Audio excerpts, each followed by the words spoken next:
开箱婆罗洲。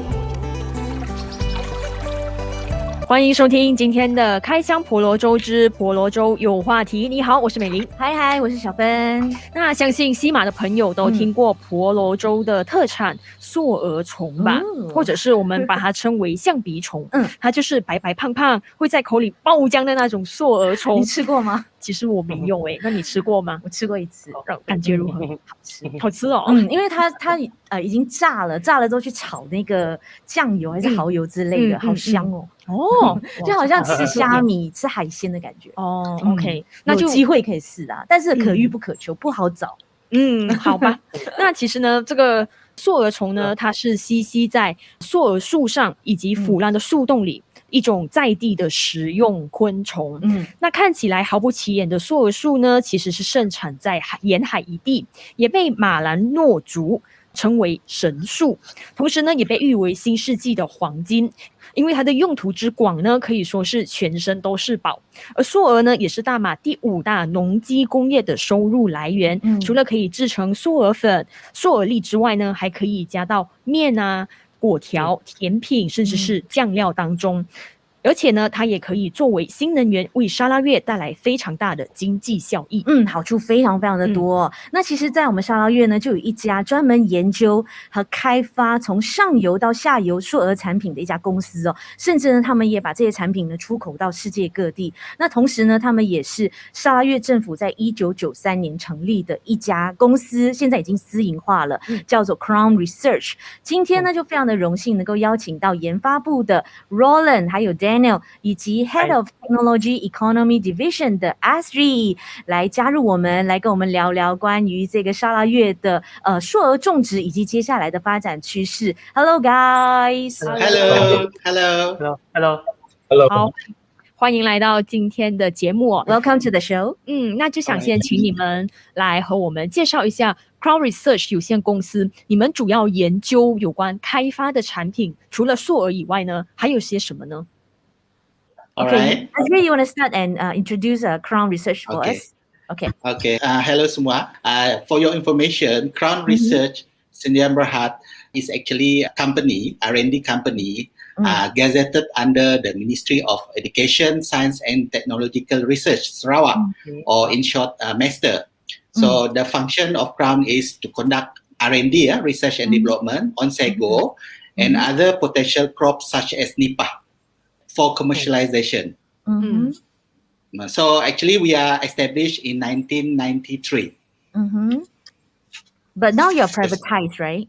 Yeah. When we are established in 1993, we are a unit under Land Custody and Development Authority, or LCDA. Then we gone through the corporatization and become CRAUN Research Sdn Bhd. I see. OK. Yeah. 那我们也知道说硕莪树这个 sago tree 被这个砂拉越的马兰诺族我们称为是神树。那这个硕莪呢，除了可以制成淀粉啊，还有很多的这个产品之外，包括我们平常用的那酱料番茄酱里面都有硕莪粉的哦。那我们知道这些产品之外呢，还可以加工成为什么样的一个高商业价值的商品呢？OK 这个新米种植的主要产品是淀粉它的 starch。starch。对，其他的工业淀粉相比它有一些独特的性质，它的 properties 不一样。从我们的研究，我们发现新米淀粉可以生产高的价值的产品。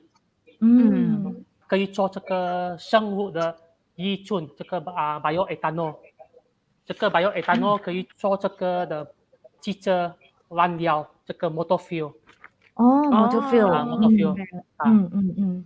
也可以做这个改性的淀粉 ，it's called modified starch。This modified starch got higher value because we can modify it to more expensive starch. And what can you do with this more expensive starch? This more expensive starch, it has many properties that you can apply to different uses. Not only for cooking, but also for other uses. For example, we can use the starch, modified starch can be used for application to the pharmaceutical and also for the industry also. Oh, pharmaceutical can make into drugs or medicine. Medicine. I see. Okay. And also the waste, the wastewater we can use to produce biogas. In Chinese you call it 沼气 对。So we can use it as a cooking. We can refine it into cooking gas, and the fibers the waste fibers we can use it as a animal feed. Animal feed. 就是喂养 for our agriculture. 可以做动物的饲料。对。So can you further explain to us 这些种植的小农们他们是怎么样从这个 sago tree 就是硕莪树当中提炼出 sago starch 的呢，也就是硕莪粉的呢？可以跟我们分享一下这个过程吗？ OK， 我可以分享OK。Actually, there are two methods on how they extract the starch. One is through using the manpower, and one is using the small processing plant. And actually, the method is the same. The sago pith, in Chinese we call it simi mu sui. We're going to crush it, rasping, and we're going to add water inside so that we can sieve it out, starchy water and the fiber. And the starchy water we're going to put inside a container, and we're going to sediment the starch. So the starch, going to dry it by using the sunlight. Sunlight. 晒干。对，我们在阳光，对。So this is how they process. Actually, there are two. I think that is the traditional way. That is the traditional way to get the sago starch. So what is the modern way, Azri? The modern way, of course, used by the factory. More or less the same, but they are using the machine. Using the machine rasper. They use rasper to crunch the piece, and then they use a sieve. The last part is I think they use cyclone to dry the starch. So instead of, if traditionally you have to wait for the sun to come out to dry the starch, the factory use the machine. I think it's called hydrocyclone to dry the starch. Yeah. And it depends a lot on the weather, right? If the weather condition is not good, like rainy season, then that is the traditional method. But the factory you don't have to wait lah. So it's like less limitations, right? Yes. It's more efficient, and the productivity is more greater lah, compared to the traditional. Time consumption wise, how fast can it produce compared to the traditional way? Okay, I believe the factory capacity now is between 1.5 ton per hour. Oh, that's a lot. 1.5 ton per hour of dry sago starch. That is the capacity lah. Yeah, I see. Okay. And how many farmers do we have under your umbrella throughout Sarawak or Muka division, Okay, approximately we estimated that there are 8,000 sago smallholder in Sarawak. Wow, 8,000 sago smallholder in Sarawak. And then for the mills, there is at the moment there is 8 sago factories in operation. I see. So during the production, we learned from some research shown that they will create some kind of like environmentally pollution problem from throughout the progress. What have we done to avoid this kind of problem to cause damage to the environment? Okay, actually we have a waste treatment plant in Muka. We started operation since last year, and this is the Malaysia first sago wastewater treatment plant. And the function of this waste treatment plant is to treat the sago wastewater so that when it goes into the river, it's clean. And it produces the biogas. But now the problem is the biogas is not used. So we also received the instruction by the state government for us to develop a distribution plant to distribute the biogas as cooking gas to the Kampong Tabo and the Kampong Tay residents so that they can use the gas as a cooking gas. So that we do not waste the products, right? Because previously the wastewater is not treated before it goes into the river, but now we have a waste treatment plant, and that waste treatment plant is to treat the wastewater until it becomes a good quality. And the byproduct of this wastewater is the biogas. And next year, our planning is to distribute the cooking gas. We're going to refine the biogas as a cooking gas, and we're going to distribute to the residents in Kampong Tay and Kampong Tabor for them to use as a cooking gas. And the cooking gas, we estimate it to be cheaper than natural gas is because, or the LPG is because the gas is made from wastewater. So the wastewater is free. It's not, we're not paying for the wastewater. So hopefully we can provide the cheaper gas to the household in Kampong Tay and Kampong Tabor. How many households, approximately how many households are there in these two kampongs? And it will benefit how many people? We estimate we're going to provide the gas to 140 plus households in Kampong Tabor and Kampong Muka. So next year, hopefully our project can start because there's a lot of delay because of the MCO, the quarantine. So our partner from Singapore, they still cannot come in yet. So we wait until once they appointed the contractor, we can start the work maybe by next year. Oh, I see. So you appointed contractors from outside of Sarawak as well, from Singapore.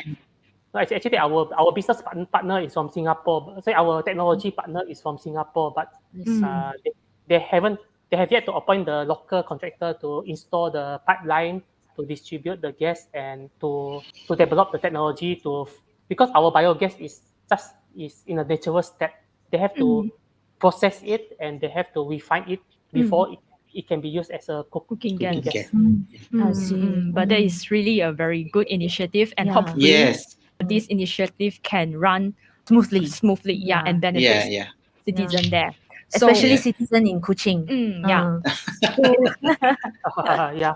But for now it's only Muka region because Sego industry is a small industry in Muka. Centralized in Muka. So the biogas that we produce is only enough for Muka area. But if we study other crops, maybe they have enough gas to export to elsewhere because we don't have enough biogas. So I was wondering, why is it only centralized in Muka? Is it because of their climate there, or their the earth quality there? Maybe I can answer. If you are referring to the treatment plant, it is because all the factory is in Muka. Why not distribute some of the factories, throughout Sarawak so that it's more balanced and the reason why we call it Muka as the hub, production hub for sago is because of the sago palm itself. The main sago growing area of sago palm is in Muka. So that's why the sago factory is also in Muka. So so that's why it's centralized in Muka at the moment. So how about other place in Sarawak? Is it suitable for us to plant sago as well? Maybe Roland, can you answer? Okay, so for this sago, the best place to grow is near the riverbank. 沿海 Okay, so 河岸啦。河岸就是要比较沼泽的那一种泥土嘛，比较湿的泥土跟那个粘土 clay soil 啦，粘土啊。OK。不过那个 pit soil 那个泥滩土啊，不要它的那个不要超过2.5米的深啊，不要太 deep。2.5米的如果它的 pit soil 比较 is deeper 啊 ，is not suitable for sago. Why is it?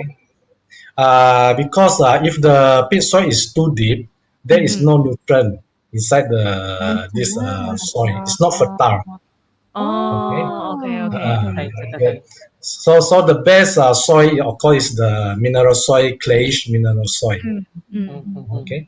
Yeah, so in Muka is around 40,000 hectares of this sago growing. That's the plan.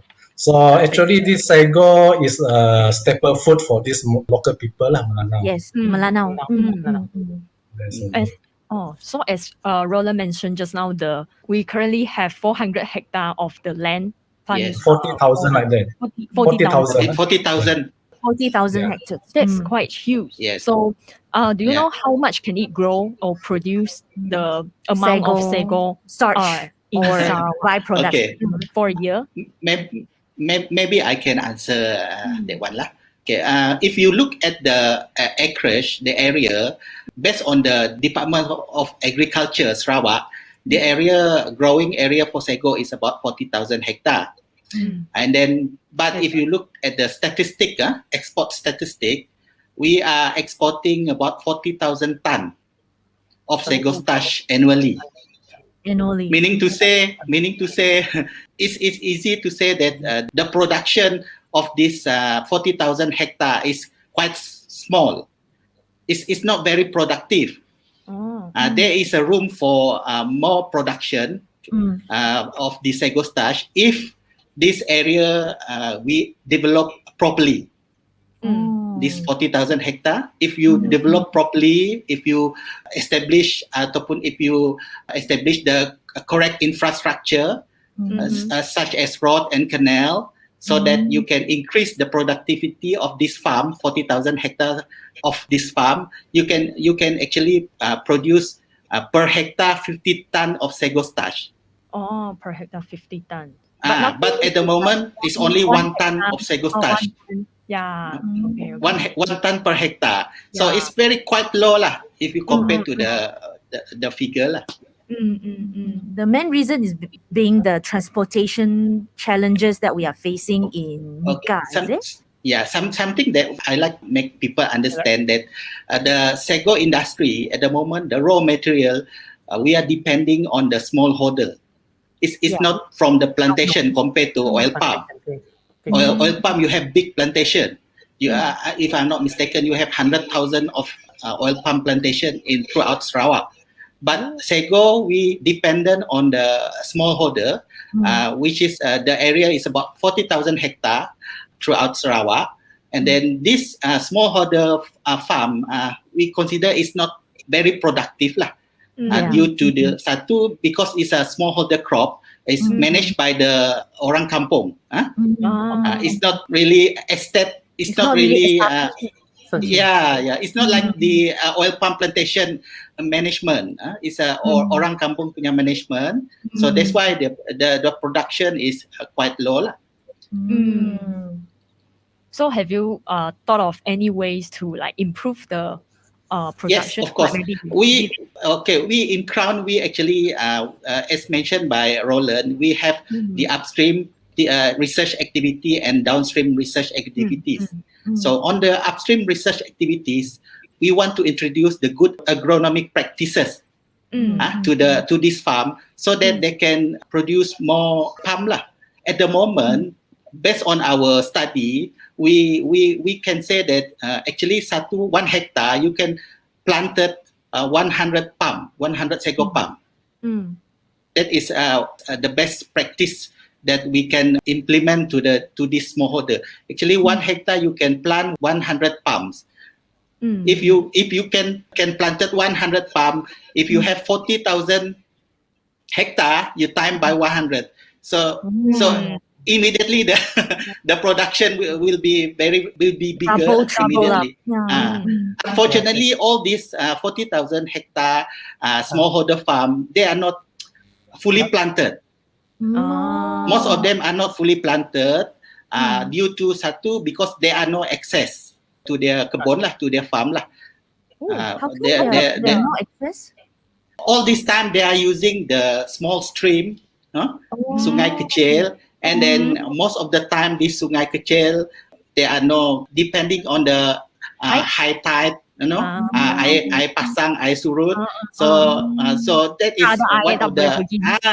So that's why, as we in CRAUN, we very encourage the government, especially when when later on we have this lembaga to look into this, to provide good infrastructure to this smallholder so that they can access to their farm. Not only they can access to their farm, they can bring baja, fertilizer, and then and the most important thing is that they can harvest their palm. At the moment, some of this palm they cannot even go because it's further ke hulu. It's like kedalaman lah. Yes, it's very hard very to deep in the go inside yes, the jungle. Yes. Oh, I see. So even if it's time for them to harvest, they can't even can't even access the palm. And then from there is a study done by I'm not remember which agency. They said that actually there are many matured sago palm, but there is no road or canal access, so it was not harvested. Wasted. Yes. So got a lot of sago worm lah. Yeah. So let's have talk you tried about sago worm? I did. I told her. I tried it once in Bintulu, and it was so expensive. They sell by Correct. 10 ulat is like 15 ringgit ka or what? It's very expensive. Roland pun ada makan, Roland. High protein. Yeah. Yes, very high protein. Okay, so let's come back to the exportation of sago. Correct. Azri, how much are we exporting per year, and who are our main competitor in this industry? I can say that Malaysia or Sarawak per se, we are the principal exporter of sago starch in the world. At the moment, we are number one. Yeah. In fact, there are no other country export sago starch. Although Indonesia have the biggest area of sago starch, we understand that they consume all the production locally, so they are not for export. So only Malaysia exports sago starch, and then 60% of our export used by the West Malaysia, 60%, and 60%, and then 30% used by export to Japan. So 10% in Sarawak. 10% used by local and maybe some to Singapore. Ada sikit-sikit lah. Singapore, Sabah, 10%. So in terms of volume, we exported about 40,000 tons of sago starch, value around 80 million ringgit per year. 80 million. Wow. Yeah, 80 million. Value around 80 million. The good thing about sago starch, if you see the price, export price has never been turun, has never declined. It's going up. It's always going up. More demand, is it? More demand and less supply. Yes, correct. I see. So our CM our Abang Jo, he also mentioned that 沙拉越的油棕业是很仰赖外籍移工来收割这个油棕果的，但是因为我们这个疫情的关系，导致这个移工短缺，所以油棕的产量呢也受到了影响。那我不晓得Daniel 和 Roland 要不要来讲一下我们的硕莪种植业是不是也面临到员工短缺的这样子的一个问题，包括我们的这个工厂方面。OK。我们的sago在木角是比较多是 smallholder，那个尾班是比较大 plantation， 所以在那个sago plantation他们用很多那个 foreign workers， 是那个印尼的是吗？是印尼移工吗？所以在木角那个sago smallholder 他们比较多是用本地的工人。So 现在是 pandemic 的那个 era， 我们没有这个问题啊。因为像刚才Azri他也是有讲，就是都是那些 orang kampung 在那里，就是打理那些像砂锅园嘛，对不对？Okay. Mostly the worker is local people lah. Okay. People. So during this pandemic, not much problem because we don't use much these foreign workers. unlike oil palm industries, Yes. they rely a lot on the foreign workers. Yes, that's the But sago problem with oil palm. But sago plantation, no problem because we are all No problem. orang kampong lah. Yeah, it's a smallholder. I see. Okay. Okay. So besides all the challenges that we are facing that you mentioned about, what other challenges or what kind of challenges that we are facing? Okay.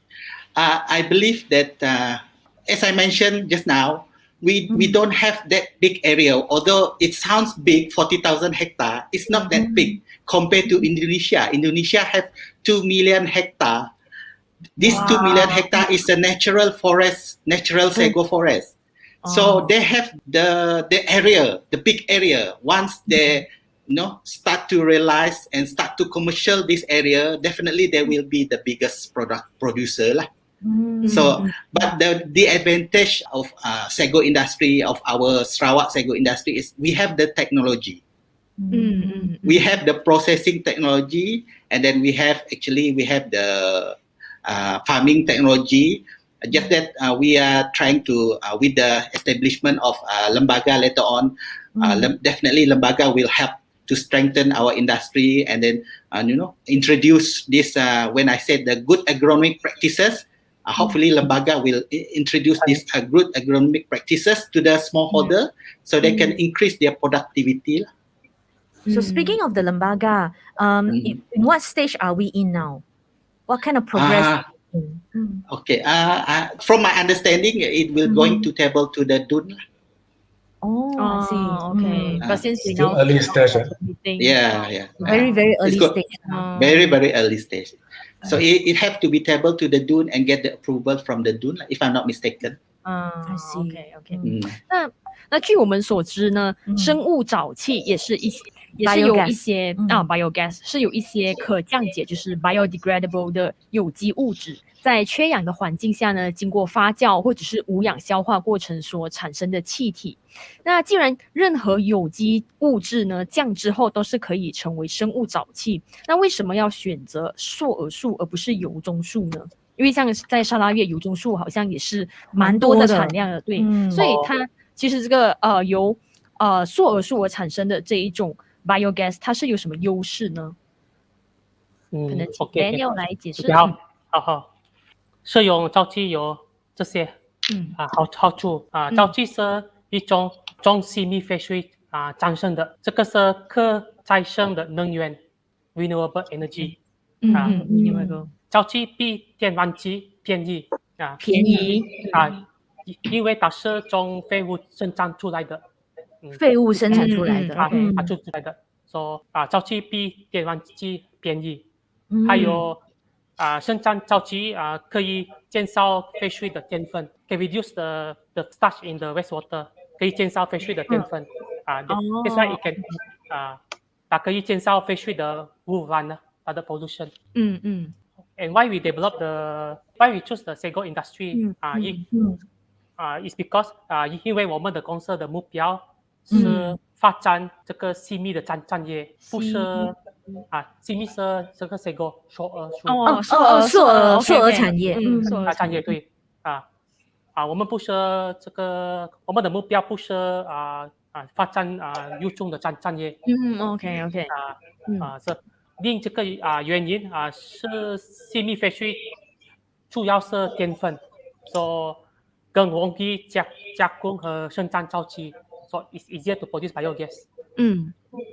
这个是我们的公司的目標。Actually, the target of our company is to develop the sago industry and to treat the sago wastewater and to produce the biogas。OK， 那如果这一个 biogas 的这个试验真的是能够成功，而且 mass produce 的话呢，那我们在技术上，现在沙拉越的技术，我们能够做得到吗？我觉得不到，因为我们没有很多的废水因为对因为母教只有8家细密工厂。这个硕莪的产业的工厂factory， 太少，太少，在母校我们有8家说我们不能做很多的交际。那如果要大规模的生产，提供到给全砂拉越的居民的话呢，我们需要几家这样子的一个硕莪的工厂呢？我觉得我们要100个工厂，100家工厂对100 mills 100 mills I see。因为这个CME产业是很小的产业，很小的产业对可是其他的农作物像oil palm这个油种，我们可能会产生更多的废水。OK。因为它比CME产业大，it's a bigger industry。OK。我觉得我们可以研究这些农作物在生产大量的交际因为这个Celes Starch industry 产业很小。但是我们却是产量第一耶。对。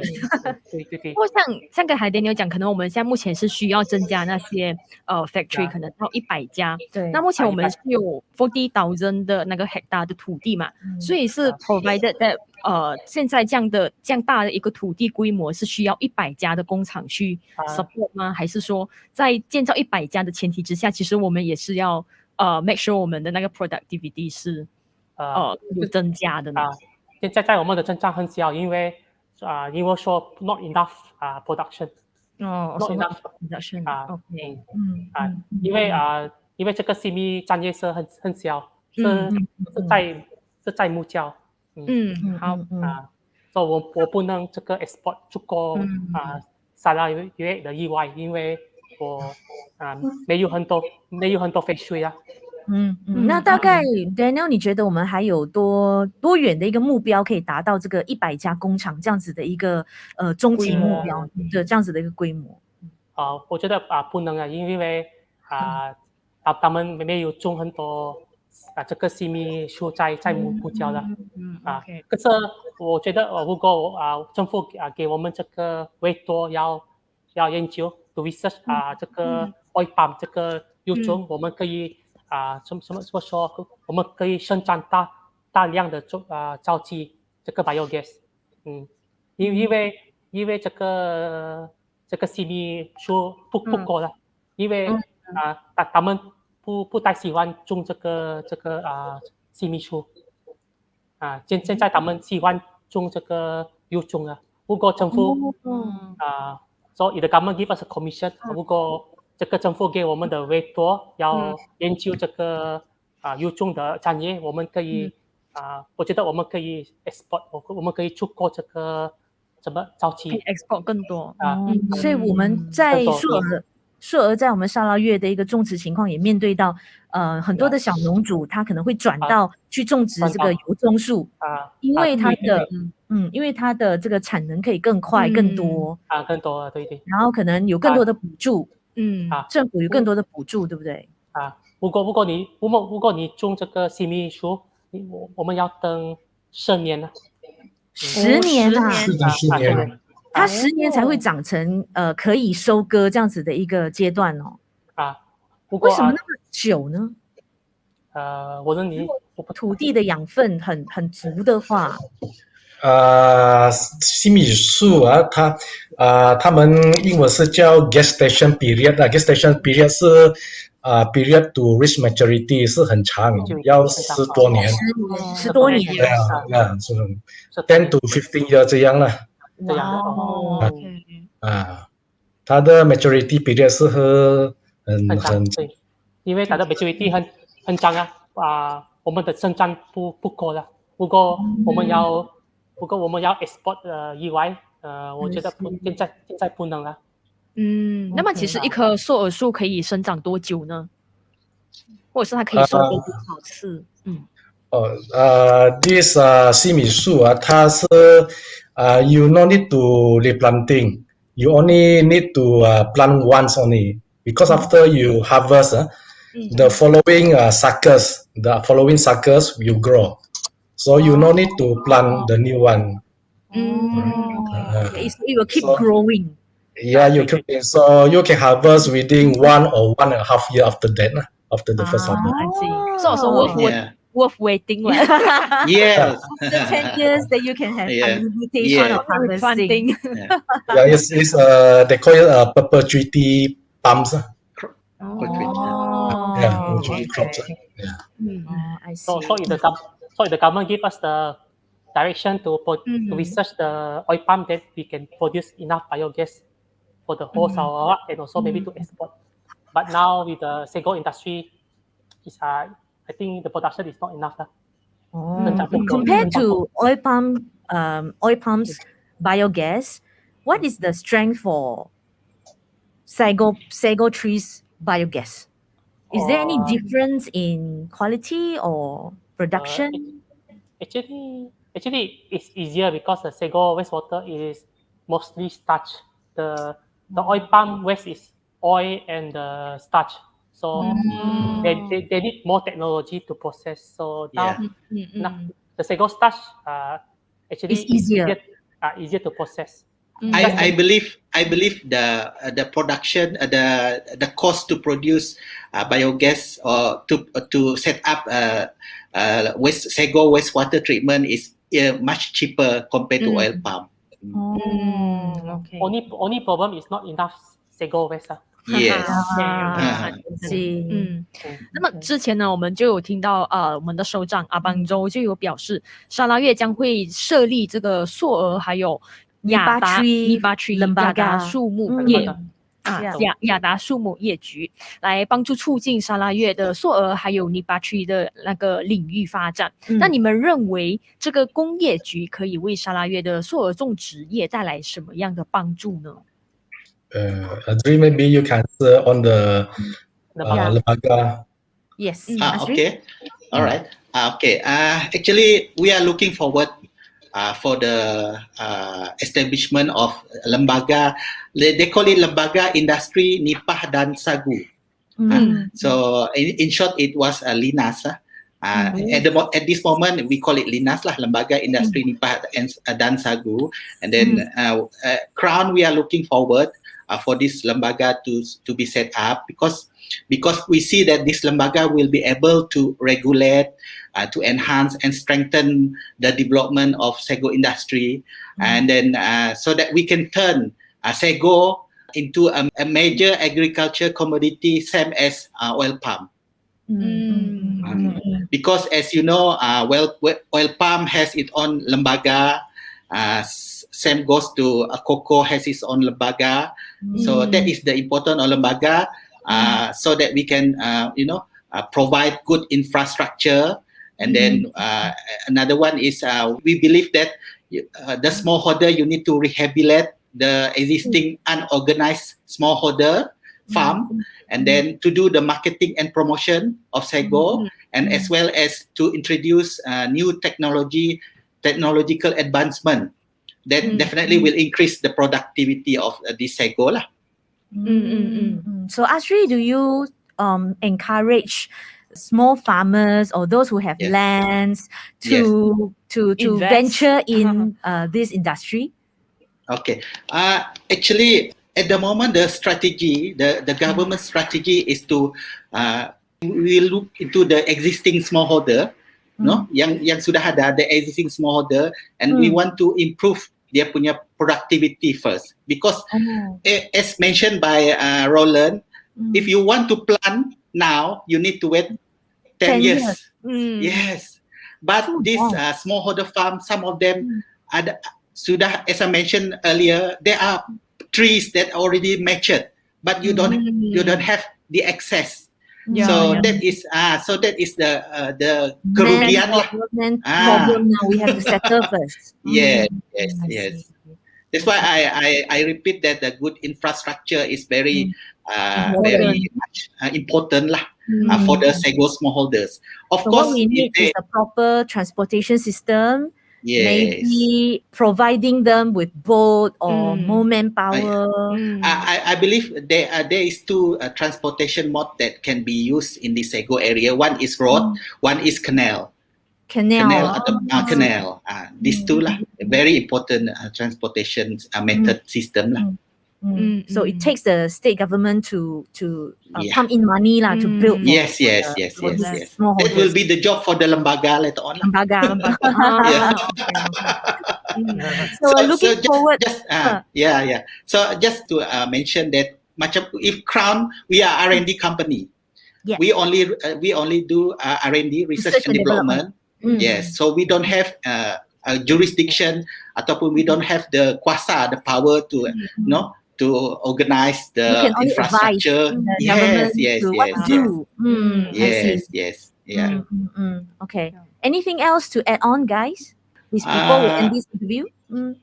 Okay. Just the last one is that we are very thankful to the state government lah. Especially Yang Amat Berhormat Datuk Petinggi Abang Johari, because he entrusted us CRAUN to do a lot of research, and then he has entrusted CRAUN with the funding to do a lot of research, especially on this past few years. We have been asking to look into how to turn the waste into wealth. The Sego waste into wealth. So that is our main project right now. One of our main project right now. So that this waste will not be a waste anymore. It can be something yang valuable.